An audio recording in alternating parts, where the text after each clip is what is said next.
Hey everybody, welcome back to another Deck Profile Friday. This is number 15 and I got a pretty exciting one for you today. We're going to be going over a format which I actually don't have a whole lot of experience with because I wasn't playing at the time. However, just from reading a lot of articles and seeing a lot of decks, posted on the Limitless TCG website featuring the 2017 format. So, big giveaway there. I do have a pretty good understanding on it, and I wanted to talk about one of my favorite decks, and I knew when I purchased the cards from like a box of Guardians Rising at the time, I knew right away that this one card would be absolutely superb and it would definitely see competitive play. And actually, it makes me really happy to see that card winning a world championship in the senior division. So, without further ado, we're going to get into the deck. We have a 4-3-1 Alolan Ninetales line. This card, this whole Pokemon line is absolutely amazing. One of my favorites, pretty much in the whole Sun and Moon series. You got an absolutely brilliant first stager in Alolan Vulpix, 60 HP, retreat cost of 1, resistance to none, and a weak to metal times 2, which is actually a really good weakness to have. Its main purpose in here is for the beacon attack. Search your deck for up to 2 Pokemon, reveal them and put them into your hand, then shuffle your deck. This is so good. It absolutely adds consistency to your deck. It can search out evolution cards or basics, GXs or megas or whatever it is, right? This is a fantastic card. We play one of the Alolan Ninetales here with the Luminous Barrier ability, which is pretty much Safeguard, right? If anyone remembers the EX era, which is cool. 110 HP, retreat cost of 1, resistance to none, and once again weak to metal. And then a decent attack, Aurora Beam for a water and 2 colorless, it does 80. If you up that with the Choice Band, right, then that goes up to 110. And then if you use Professor Kukui, then that can go up to 130. So it's pretty good here, pretty good defense, right, and can come in handy in a pinch. And then we have the star of the deck here, Alolan Ninetales GX. 210 HP, retreat cost of 1, resistance to none, and then once again weak to metal. And then 3 awesome attacks here. Ice Blade for 2 colorless, which means you're able to use double colorless energy to power that up.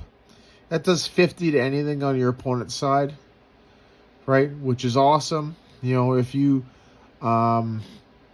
you can increase that down. If you choose to do it to the active, you can increase it by 30 with Choice Band, right? So it'll do 80, right? Which is pretty good. And then the big attack for 2 water on a colorless. It does 160 damage and you discard 2 energy from it. You're going to typically want to discard the waters, right? Because what makes this Pokemon so good is the ability to use Aqua Patch, right? Aqua Patch is such a good trainer, such a good item card. It's the reason why, my opinion, that this deck is successful. And then it's GX attack there, which is not too bad. Move all damage counters from this Pokemon to your opponent's active Pokemon. So, not too bad at all. It does have the weakness is actually a pretty good weakness to have, because the main thing that you would have trouble with, in my opinion, is Metagross, right? But with that said, that Metagross doesn't really see a whole lot of play. The attack there, the Blizzard Edge for 160, that's the attack that you're going to use to knock out big things, like big GXs or EXs or breaks, and with a combination of Professor Kukui, Tapu Koko's Flying Flip, and Choice Band, you're going to be able to take, that crucial KO on the, those big Pokemon, those big GX, EX break Pokemon, right? Pretty cool. So that covers that. Now we're on to the other support Pokemon of the deck. We got a 2/2 Octillery line, 2 Tapu Lele, a Sudowoodo, and a Tapu Koko. So Remoraid there, it's just pretty much there to evolve into Octillery. Octillery here, these are reverse hollow, by the way. Abyssal Hand is pretty much there to, Octillery is there to pretty much use Abyssal Hand, where you're going to want to use it until, pardon me, you want to use it so you draw cards until you have 5 in your hand, right? A Hug there is kind of okay. You're probably not going to be using that much. Pretty cool. Tapu Lele here. This here is another fantastic card. Wonder Tag, so when you play it from your hand onto your bench, you can search your deck for a supporter card. Right, this is so good because it adds more consistency to the deck. And then it's also got a pretty awesome attack here. An energy drive for 2 colorless, meaning you can power it up with a double colorless energy really easy. This attack does 20 damage times the amount of energy attached to both active Pokemon. So it's pretty much like a Mewtwo EX from Black and White, I want to say Next Destinies, Dark Explorers, can't remember which, or the Evital from Evital EX from X and Y base. So pretty awesome, right? And then the GX attack you don't really use because you don't play that energy. Pretty awesome. Sudowoodo here. It's pretty much here for the Roadblock ability to reduce your opponent's bench spaces to 4. So this can actually come in really handy with Guzma. You could Guzma up something that's kind of garbage, and then you can play this, right? And then they have to pick, which one of their good Pokemon are they going to get rid of, right? So pretty cool. And then once again, the attacks, the attack rock throw, you're not really going to be using. And then another big card here, Tapu Koko. This card is absolutely amazing. In combination with this and Alolan Ninetales, this is how you take your knockouts, right? You are going to be using Flying Flip, right? Every game, right? It does 20 damage to each of your opponent's each of your opponent's Pokemon, not just the bench, right? Another really good thing about this card is that it does have free retreat, right? And a resistance to metal, which actually as well counters Alolan Ninetales' weakness to metal, right? So if you are facing against Metagross GX, you can put this up front, and then have it maybe take a few hits, right? Pretty cool. And that does it for the Pokemon. Right, so now we're going to get into the trainers, supporters, and stadiums. Right, so we'll do the supporter package first. And we have 4 Professor Sycamore, 3 N,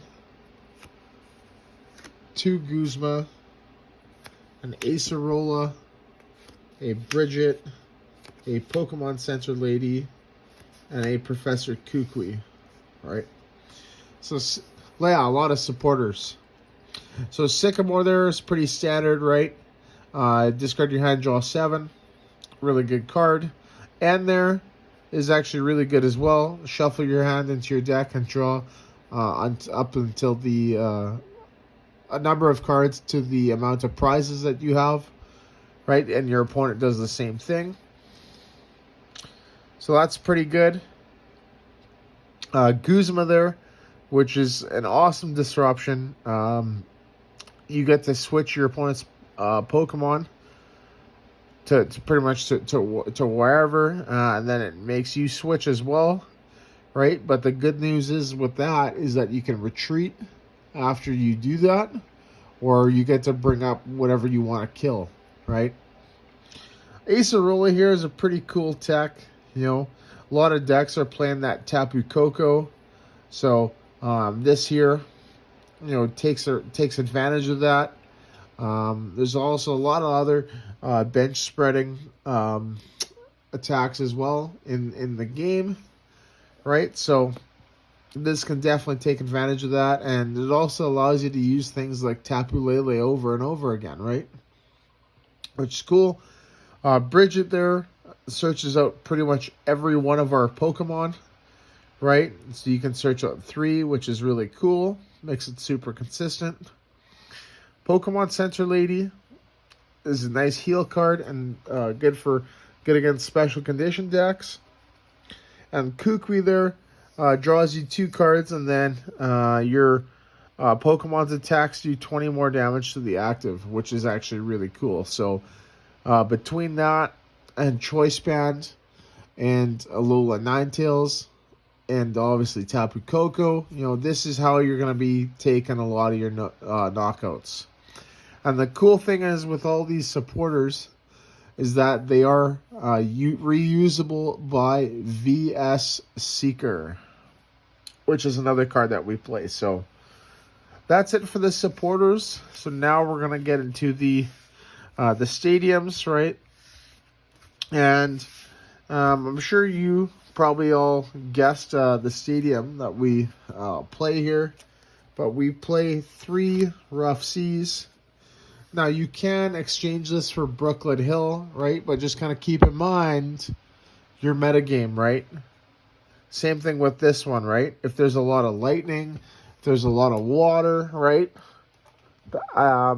Then you probably don't want to play that. I can't really see there being a whole ton of lightning Pokemon that are being played, so this is probably the preferred stadium. Whereas Brooklyn Hill, you know, there's a lot more fighting Pokemon being played, so that can kind of bite you in the butt. That's it for the stadiums, and now on to the regular trainer cards, the item cards. So we got 4 Aqua Patch, 4 Ultra Ball, 3 Choice Bands, 3 VS Seeker, 2 Floatstone, and a Field Blower. So Aqua Patch pretty much makes the deck, right? Allows you to get water energies back from the discard pile. It's pretty much Metal Saucer, except, you know, back in Guardians Rising. Ultra Ball just provides more consistency by searching out any Pokemon in your deck, right? Another key thing with that is you can discard the water energies, so you can just Aqua Patch them back as well, right? The same thing with the supporters. You always have the use of VS Seeker. Choice Man there, you add 30 damage to your attacks, then to the active, so pretty good.